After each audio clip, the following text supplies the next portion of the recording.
জয় শ্রীকৃষ্ণ। আজকে আমি তোমাদের সাথে শেয়ার করব মায়াপুর ইস্কন মন্দিরের ট্যুর। আমরা কিভাবে মায়াপুর গেলাম, তারপর ওখান থেকে আবার নবদ্বীপ গিয়েছিলাম, তো সেই সব ভিডিও। তো আশা করছি ভিডিওটা খুব হেল্পফুল হবে। তো আমি ওখানে গিয়ে যতটুকু অভিজ্ঞতা করেছি, জেনেছি, সেই সব বিষয়ে তোমাদের সাথে আলোচনা করব, সেই সবই শেয়ার করব। দেখতে থাকো ফুল ভিডিও। আমরা কিভাবে গেলাম, কোথায় থাকলাম, কি খেলাম, এমনকি পরের দিন নবদ্বীপে গেলাম, সেই সব ভিডিও। আশা করছি তোমাদের খুব ভাল লাগবে। দেখতে থাকো ফুল ভিডিও। আর ভাল লাগলে চ্যানেলটা সাবস্ক্রাইব করে পাশে থাকো। আর 6 জুন শুক্রবার একদম ভোর ভোর আমরা সবাই রেডি হয়ে গিয়েছি, পুরো পরিবার প্রথমবার যাচ্ছি মায়াপুর। আর শিয়ালদা থেকে যে কৃষ্ণনগর লোকাল ছাড়ে, ওটাতে করেই আমরা যাব কৃষ্ণনগর। তো যার জন্য টিকিট লাগবে শিয়ালদা থেকে 25 টাকা টিকিট করে। 2 ঘন্টা 2.5 ঘন্টার মতো জার্নি হয় এই মানে কৃষ্ণনগর পৌঁছাতে। তো এই যে আমরা চলে এসেছি প্ল্যাটফর্মে, এখান থেকে ট্রেন ধরে তারপর আমরা যাব কৃষ্ণনগর। তো ফুল ভিডিও দেখো। এই যে ট্রেন আসছে পরিবারের সাথে, আমিও অপেক্ষা করছি ট্রেনের জন্য। তো প্রথম বা 2 দিনের জন্য আমরা যাচ্ছি মায়াপুর আর নবদ্বীপ। তো একদিন মায়াপুরে থাকবো, তারপর দিন যাব নবদ্বীপে। তো সেই সব ভিডিও তোমাদের সাথে শেয়ার করব। আশা করছি সবাই দেখবে আর সবারই খুব ভাল লাগবে। আর কিছু না কিছু ইনফরমেশন পাবেই সবাই, যেহেতু যেখানে থাকা হয় সেখান থেকে অনেক অভিজ্ঞতা নেওয়া হয়। তো এই যে একদম সকাল টাইম, তো সেই জন্য ট্রেন পুরোটাই খালি ছিল, আমরা বেশ ভালো মতো বসে গিয়েছিলাম। তো শিয়ালদা থেকে 2.5 ঘন্টার মতো লাগে, আমরা যেখানে উঠেছিলাম 2 ঘন্টার মতো লেগেছিল। তো এই যে মাঠ ঘাট ছাড়িয়ে ট্রেন চলেছে সামনের দিকে। তো আমি প্রথমবার নদিয়া গেলাম, কৃষ্ণনগর। তো আমার জন্য এই জায়গাটা একদমই নতুন, খুব ভালো লাগছিল চারপাশের পরিবেশটা। এমনকি সংসার জীবন থেকে 2 দিনের ছুটি পেলে সবারই খুব ভাল লাগে। তো এই যে এখন আমরা টোটো করে যাচ্ছি, আর টোটো করে এখান থেকে যেতে 45 মিনিটের মতো সময় লাগে। সব থেকে ভালো হচ্ছে একদম ডাইরেক্ট টোটো উঠে একদম মন্দিরের সামনে পৌঁছে যাবে। এই যে আমরা মায়াপুর পৌঁছে গিয়েছি, আর নেমেই একদম সোজা যে ইস্কন মন্দির আছে ওখানে আমরা এখন যাচ্ছি। তো এই যে দেখতে পাচ্ছ বড় গেট, এটা দিয়ে ভেতরে প্রবেশ করতে হয়। আর আমরা ভেতরে প্রবেশ করার পর একদম এই যে গাছের দেখতে পাচ্ছ কাঁঠাল গাছটা, এর নিচে বসে অপেক্ষা করছিলাম। আর আমার হাজব্যান্ড গিয়েছিল দেখতে যে এখানে কোনো মানে রুম পাওয়া যায় কি না, কিন্তু আমরা কোনো রকম রুম পাইনি ভেতরে। তো যার জন্য আমাদের বাইরেই গেস্ট হাউসে থাকতে হয়েছিল। তো এখন আমরা এসেছি গীতা ভবন। গীতা ভবনে দুপুরে লাঞ্চ করব, তো যার জন্য কুপন নিলাম আমরা এখান থেকে। তো এই যে দেখতে পাচ্ছ এটা হচ্ছে গীতা ভবনের এন্ট্রি। এই যে গীতা ভবন, এটা তো মানে পুরো এরিয়াটা অনেকটা বড়, অনেক ভবন রয়েছে, কিন্তু ওই দিন এত ভিড় ছিল যার জন্য আমরা কোনো রকম মানে কোথাও এন্ট্রি পাইনি। তো এই যে আমরা টিকিট করে নিয়েছি। এখানে 2:30টা পর্যন্ত দুপুরের খাবার দেওয়া হয়, রাতেরও ব্যবস্থা রয়েছে। রাতের জন্য বিকেল দিকে টিকিট করতে হয়, মানে কুপন করতে হয়। তো ওখানে গীতা ভবনে দুপুরের কুপন করার পর আমরা এখন চলে এসেছি গোবিন্দ প্রসাদম। তো এখানে সকালে টিফিনটা করব, যেহেতু আমরা সকাল সকাল বেরিয়েছি 6টার সময়, কোথাও আমরা টিফিন করিনি। ভাবলাম যে এখানে সেই নিরামিষ খাবার খাবো। তো সেই জন্য এই যে আমরা গোবিন্দ প্রসাদমে এসে এখানে ভোগ গ্রহণ করব। তো দেখতে পাচ্ছ অনেক কাউন্টার রয়েছে, বিভিন্ন রকম ডাল, রুটি, পরোটা, আলু পরোটা, তারপর সুইট, কেক, কোল্ড ড্রিঙ্কস, বিভিন্ন রকম সাউথ ইন্ডিয়ান খাবার। তোমার যা ইচ্ছে মানে এখানে যে লিস্ট আছে তুমি খেতে পারো। আমি এখানে নিয়েছিলাম দই বড়া, আর আমাদের ফ্যামিলিতে সবাই খেয়েছিল ধোসা। তো এই যে সবাই ধোসা খাচ্ছে, আর আমি নিয়েছিলাম আলু পরোটা, দই বড়া। প্রথমে দই বড়া খেয়েছিলাম, দই বড়া খেয়ে মানে মনে হলো আরও একটু মানে খেতে হবে, তো যার জন্য আলু পরোটা লাস্টে নিয়েছিলাম। তো এই যে আমার দেখছো ফুল ফ্যামিলি, আমরা এখন সকালের টিফিনটা করছি। আর এটা আমি এই যে গোবিন্দ প্রসাদনম যে আছে ওখানে, জাস্ট ওই জায়গাটাতে, তো তার পাশে এই মাঠটা। আর এখানে সোনাই দোলনা করছে। সোনাই সবাইকে হাই করো।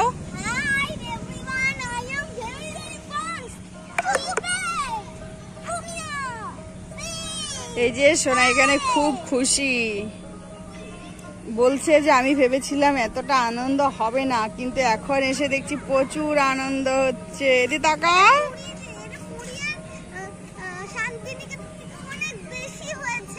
তাই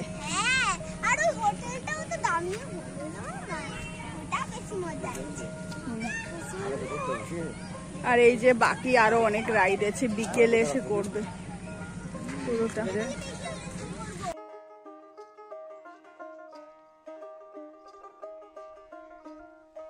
তো আমরা যে রুমের মধ্যে আছি সেটার একটু ট্যুর তোমাদের দেবো, তো চলো দেখতে থাকো। এই যে আমাদের রুম, আমাদের রুমটা জাস্ট এরকম, পুরের সব থেকে বড় মন্দির, এই যে জানালা দিয়ে, আর সামনে রয়েছে একটা আয়না, এখানে আমার সোনাই, এই যে দেখতে পাচ্ছ আয়না রয়েছে, আর এই যে বেড,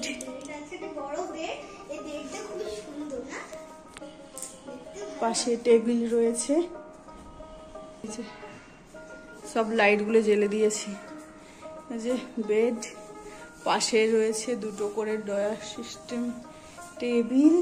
তো এন্ট্রি করার পর সামনে এইরকম একটা দেখতে পাচ্ছ জানলা, যার মধ্যে মায়াপুরের মন্দিরটা কত সুন্দর লাগছে, আর এটা খোলা যাবে, ঠিক আছে, এটা লক সিস্টেম খোলা যাবে। আর এই যে মায়াপুরের গেট, এই যেখান থেকে যাওয়া যাবে ওখানে।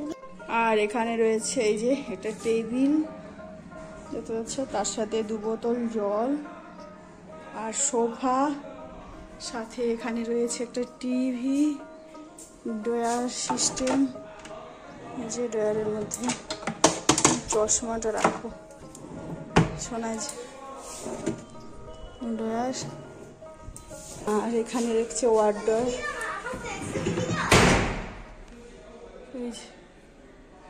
আমি আমার ব্যাগটা রেখেছি, বাস এরকম করে অনেকগুলোই রয়েছে।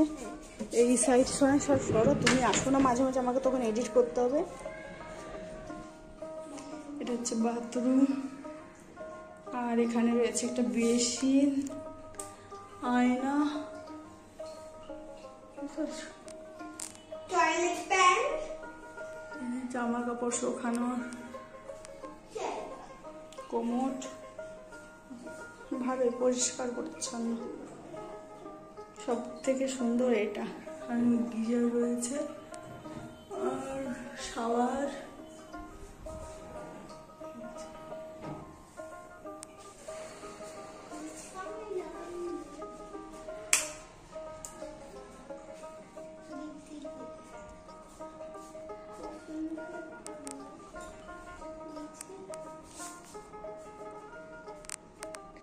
এই যে এখন বাজছে 1:30, আমরা যাচ্ছি মন্দিরের ভেতরে ভোগ প্রসাদ গ্রহণ করতে।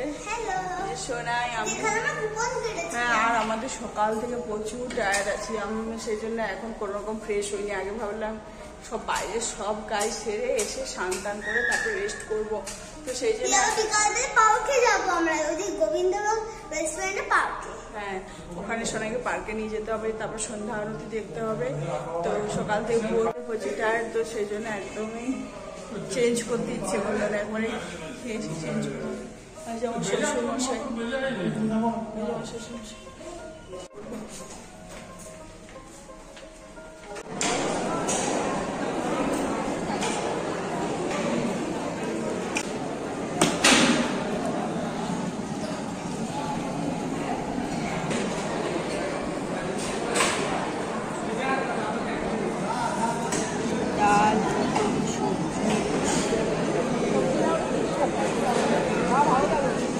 দুপুরে খাবার খাওয়ার পর গেস্ট হাউসে গিয়ে একটু রেস্ট করে এখন সন্ধেবেলায় আমরা চলে এসেছি মেন মন্দিরে। তো এখানে সন্ধ্যা আরতি দেখব ঠাকুরের দর্শন করার জন্য, কিন্তু ওই দিন দেখলাম প্রচুর ভিড় ছিল, আর মন্দিরের গেটটা আমরা খুঁজেই পাচ্ছিলাম না, যেহেতু আমরা প্রথমবার গিয়েছিলাম। তো ওই দিন আমরা রাতের বেলায় দর্শন করতে পারিনি, পরের দিন সকালে দর্শন করার প্ল্যান করেছি। এই যে দেখো আমার সবসময় নাম সংকীর্তন হয়, অন্ধকার হয়।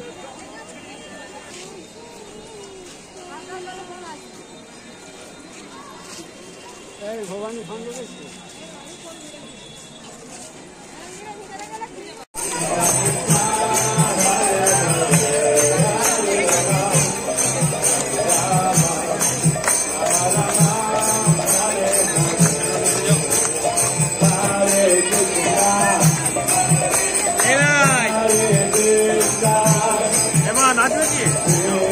তো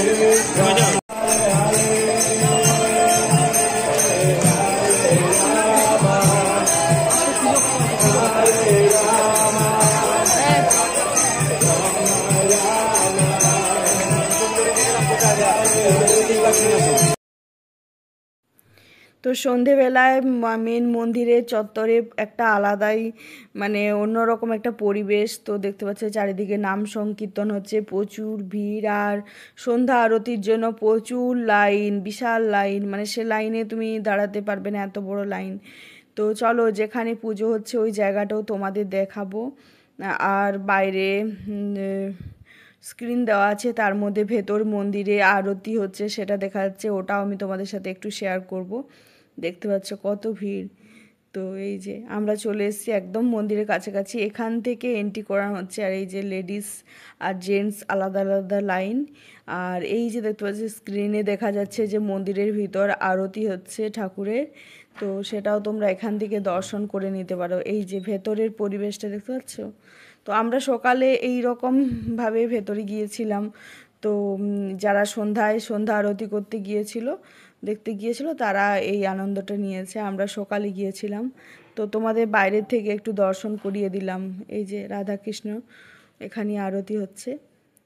আর এটা মেন মন্দির যেটা আছে, তো তার একদম সামনেটা এই স্ক্রিনটা বসানো আছে, যাতে যারা এসছে দর্শনার্থী সবাই দর্শন করতে পারে। দেখতে পাচ্ছ কত সুন্দরভাবে এখানে আরতি হয়, সবারই দেখতে ইচ্ছে করবে, এত সুন্দর।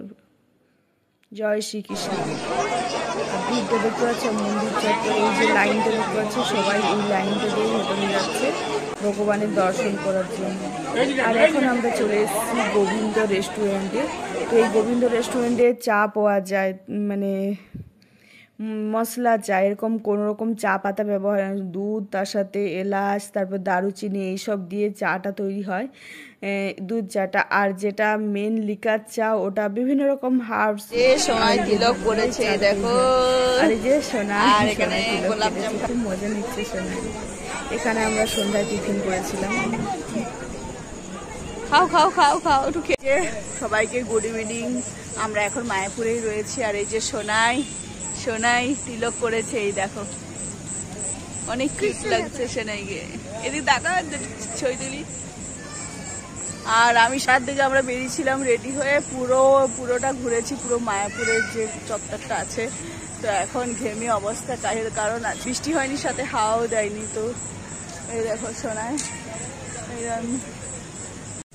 আর আমরা এসছি আবার গোবিন্দ প্রসাদমে, কারণ এখান থেকে রাতে ডিনারটা খাবো কিংবা নিয়ে যাব সাথে করে।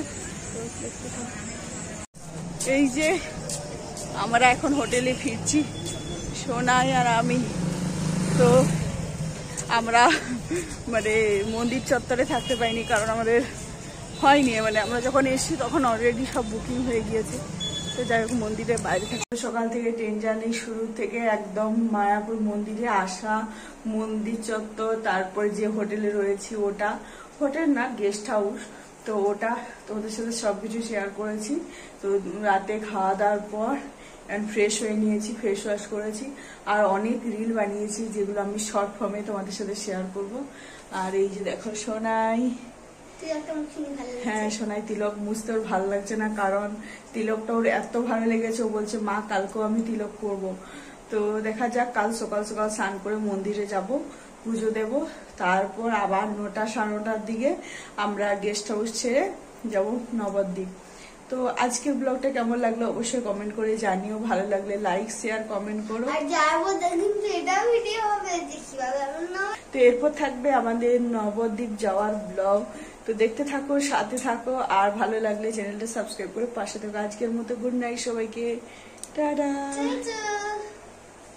টাটা।